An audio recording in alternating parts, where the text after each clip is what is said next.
Today we have Maura Ahrens-Mealy. She is the founder of award-winning social impact agency Women Online, where they have their database of women influencers called the Mission List. And I've actually looked over some of the people on that list, and they seem totally awesome.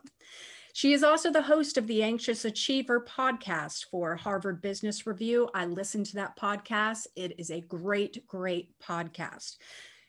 Maura is also, I keep saying and also, the author of Hiding in the Bathroom, How to Get Out There When You'd Rather Stay Home. It is an Amazon bestseller. I have read that book as well.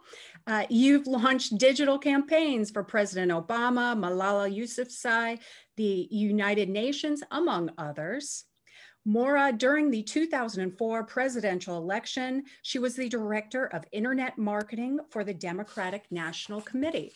And last, but certainly not least, she has written for the Harvard Business Review, the New York Times, Entrepreneur, Fast Company, the Oprah Magazine, Wall Street Journal, Forbes, and The Guardian. So today we have rock star Maura Ahrens-Mealy. Hello, welcome. Hi, Ashley. Hey, I'm so excited to have you here. I really wanted to bring you in because I know that you have so much wisdom to share to our students, especially those students that might struggle a little bit interpersonally. So I wanted to get your take on it. So let's go ahead and start out with some questions. Sure. First and foremost, you do digital campaigns, you're in digital media. How important are good communication skills in relation to success and moving ahead professionally? I think that good communication skills are everything. I really do. And, in addition to, all the time I spend hiding behind screens, I run a small business and I manage people and I interview people and I hire people. And I think that, and Ashley, you've been in sales, so you understand this. EQ, right? The ability to read the room, the ability to understand what a counterpart needs, is thinking, is feeling. To me, that is the most important thing. And I think a lot of people think that communication skills are about performing, right? They're about like dazzling people with how wonderful you sound. Mm-hmm. I don't think so. I think that good communication skills are ultimately about what I always say to my sons: read the room, and maybe it's because I'm a woman and I tend to be very relational. We can get into that, but I do think that the people who I see who do best in business, certainly, and in media, have a really wonderful ability to truly relate to other people. And that's not just talking. Yes. No, I get that. And I understand how when you discuss communication skills, people always do think it's just performing, when in actuality, it's this day-to-day communication that we do, whether it be with strangers or even the people that we love. It's dialoguing. And then, I forget the number, but 90% of communication is nonverbal, mm-hmm. right? And so I think that that's really important. So what I sometimes do is I'll be sitting in a meeting and I will scan the room and try to pick up on people's body language. It's harder on Zoom, let's be honest, but yes. I think that understanding nonverbal communication is important. That said, you should be able to speak when you have to. Yes. And do you think that by you having those good communication skills, that has allowed you to move ahead and help your company grow?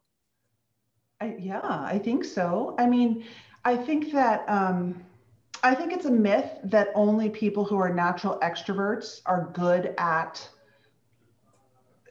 selling, marketing, standing up in front of a room, what we call leading, mm-hmm. which I don't like associating leading with sort of talking, but there we are.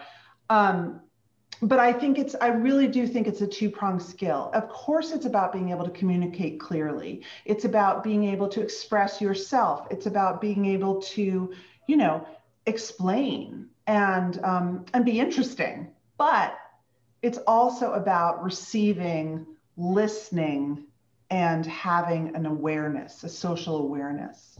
Yes. Well, and in terms of when you have to go and give a presentation, if you're going to meet new clients or whatnot, and they want you to go over some information, how do you prepare for a speech or a presentation in terms of your planning and practicing? We teach public speaking at our school. Well, so I'll be honest. I'm 44 years old, and I've been doing it now for 20 years, and it still terrifies me. I have social anxiety, and it's not natural for me. Even this Zoom meeting, I was anxious about it. I felt like I didn't have the energy for it. I really had to give myself a pep talk because I didn't want to let you down, but it's hard for me. And so my secret is that I have to know my stuff like muscle memory. And I'll never forget, I went to a speech coach once because my first book was coming out, and I really wanted to make a go of my speaking career. And so I went to the speech coach, and he said that basically, and it comes down to nonverbal communication. If this stuff is really hard for you, and it's hard for most people, you need to be so prepared that it's just as easy as walking or blinking. It has to be in your muscles. So my advice is to practice. You practice out loud? I practice out loud. I carry ragged pieces of paper with my speech or my PowerPoint slides with me everywhere I go. Like I'll have it in my purse or in my car, and like every spare minute, I'll just sort of, and I'll have what I will do is I've taught myself to sort of talk in my head. So I'll be talking it out in my head. And I really do feel that I have to practice. It's funny because my husband is a wonderful speaker and a professor also. And, he's very good at extemporaneous speaking. But what he doesn't tell people is that he also has put probably thousands and thousands of hours into key core lectures that he gives. He'll build on them. Yes. It's really, you got to practice. There's no shortcuts. Well, and I was just reading a book recently that said there are two types of communication, which I know this because I teach interpersonal skills. We talk about self-talk. But he said there are two types of communication you do with others and communication you have with yourself. And I always explain to my students that if they knew the things that I was saying to myself, even right now, they would be like, stop being that person's friend. That person is not helping you at all. Oh, they're mean. So right before I have to do some sort of public speaking, I am constantly fighting this battle to reframe what I'm doing. So kind of like tricking myself internally. And even if I believe it just a teeny tiny bit, that'll give me a little bit of a boost. But yeah, the practicing is where it's at. And you can't just write it down.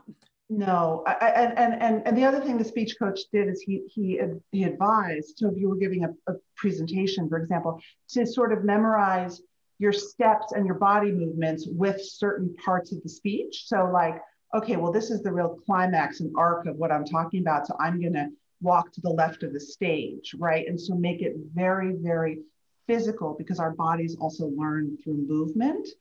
And I find that if I'm in the middle of giving a speech and negative self-talk comes in, I will move and I will try to make eye contact, if possible, with someone who looks like they care in the audience, who's sort of nodding and smiling. And that will take me out of my head for a minute. Oh, that is such a good tip. I love that. Yeah. So, just resetting. So with us talking over Zoom right now, and I have done a few different interviews because I'm trying to take the opportunity, because if my husband's not able to go travel, that means you might not be traveling. That means all of the other people that I wanted to interview will not be traveling. So this is just a lot of the way that the world is right now. So in terms of providing advice to students at the University of Louisville.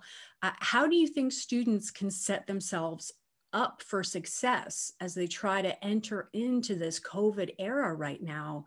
Some of my students are seniors. So do you have any tips or anything you can talk about in terms of their job search and professional life? First of all, I want to say that it's hard. And I really admire people, young people today. Yes, I do have something that I have been thinking about, and I've actually been hiring at my company. And Zoom is really hard, and not all of us are skilled. I mean, who's good at a Zoom interview? I don't even know. I've never done one. So what I really recommend is, especially if you're going into media, for example, you're going into or marketing, a career where your work will be visible, invest in your website. Make your LinkedIn page really amazing. Have a public-facing place online that a potential boss or HR person can come see and be really impressed with you.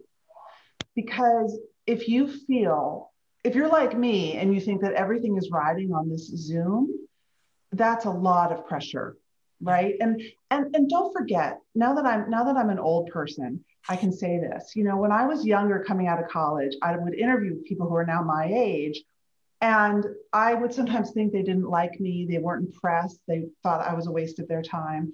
Now I know that they were probably tired, their kid was homesick, they had a fight with their spouse, like all the stuff of adulting.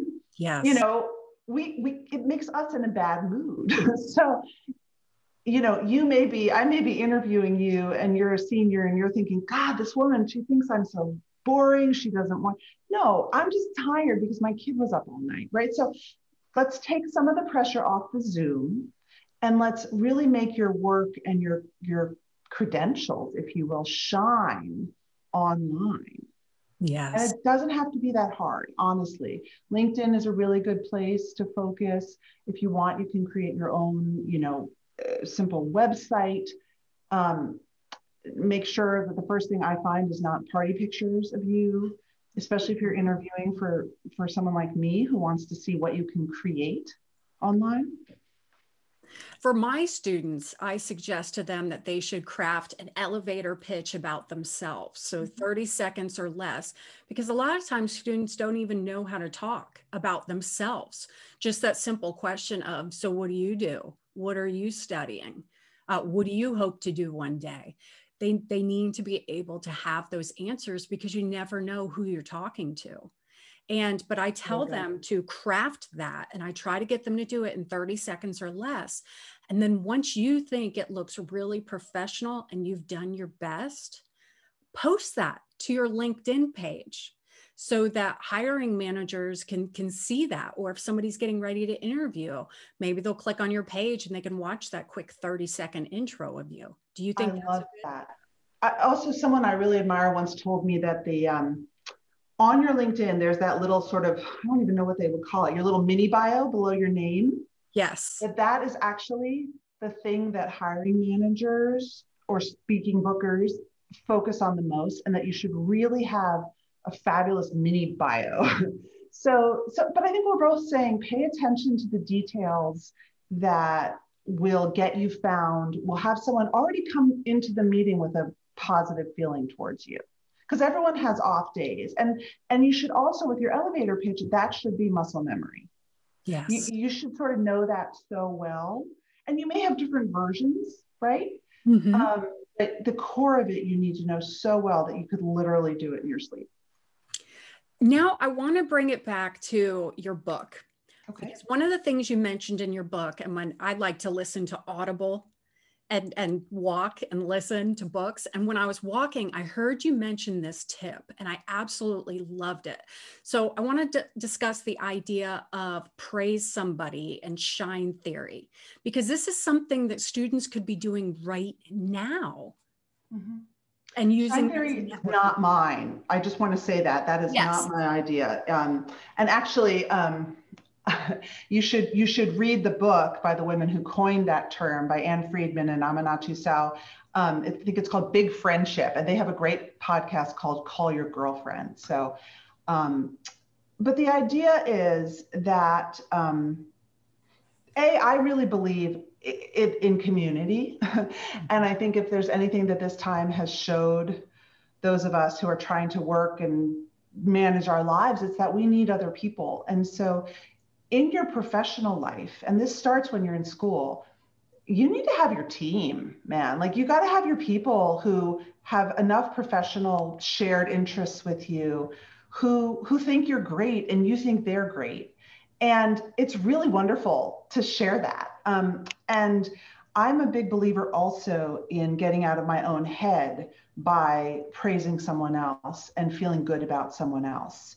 I think if you are a little bit of an anxious person, if you are a stewer, if you have that negative self-talk, there is nothing better than taking a step back and endorsing someone on LinkedIn, or writing something nice on someone's Facebook page, or sending a text that says something nice. Honestly, it gets you out of your own head. And when the people that we care about shine, we all shine, right? And so I'm just a big believer. It's just a trick I have. And also, I think that social capital is also equally important as communications in business.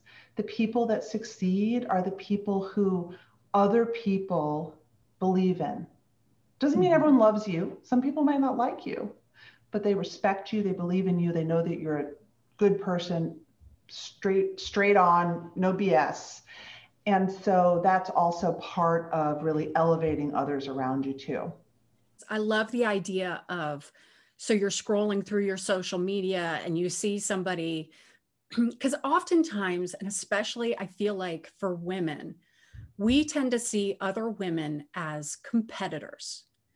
We look at what other women are achieving, and if they're able to have these 3 kids and be the CEO or whatnot, we're just like, that's not fair, or I could never do that, or gosh, she stinks, I hate her. Well, okay, so first of all, I want to acknowledge the validity of those feelings as something that everyone feels. I'm doing an episode of my podcast on envy because I'm so obsessed with the idea of envy. I think that it's something that really drives us, that we don't talk about a lot. And social media is made to make you feel that way. That is its whole purpose, is to addict you, to make you take action so that you drive more ad sales for Facebook. And part of that is wanting to feel bad about people. We've all gone down that rabbit hole where we meet someone and we Google them and we spend lots and lots of time with them because we're motivated by a little bit of envy. Mm-hmm. So yeah, okay, we all feel that. We're human. Give yourself a break. But a great way to snap out of the envy and the FOMO. I mean, now none of us go anywhere really, so it's actually a lot better. I used to have a lot of FOMO for, other authors, other people. And I'd say, oh my gosh, they're at TED. I've just gotten rejected I've been rejected from 8 TEDs and TEDx talks. Okay. So that's like a pretty high number. And so every time I would see someone who had a TEDx, I would feel bad about myself. Yeah. But you know what I could have done instead? I could have shared that awesome TEDx. Yeah. And I love the idea, because that person may end up contacting you one day, because they see that sisterhood, that brotherhood, and you helped lift them up and recognize their achievement. They might reach out to you one day to do something together. Or, you know what my mantra is? This is kind of corny, but I say to myself, there's always more pie.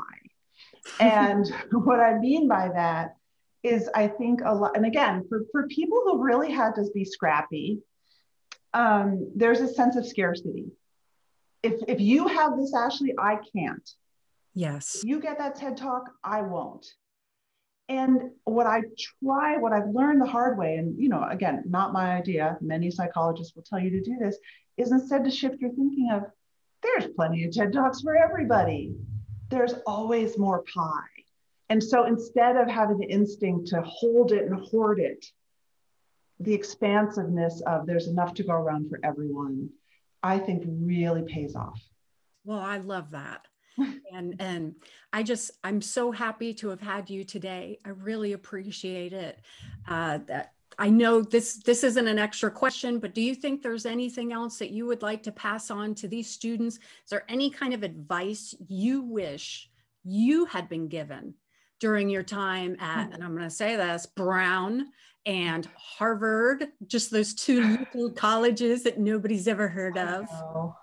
I know. I have a lot of privilege, and I have to acknowledge that.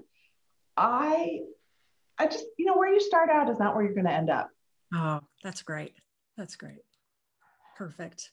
Because they put so much pressure on themselves, even with their degree.